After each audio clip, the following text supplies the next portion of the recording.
Petroleum की कीमतों में 1 मई से कमी का इम्कान, लेकिन कितने रुपए सस्ता होगा, आइए जानते हैं।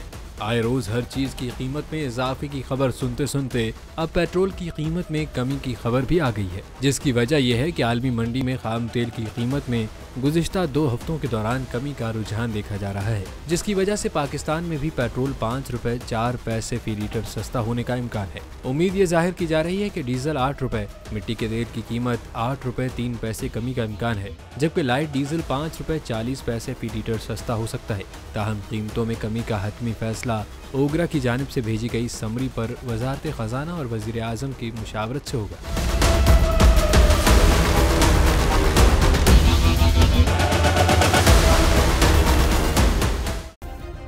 सब्सक्राइब करें और बेल दबाएं ताकि कोई खबर रह न जाए।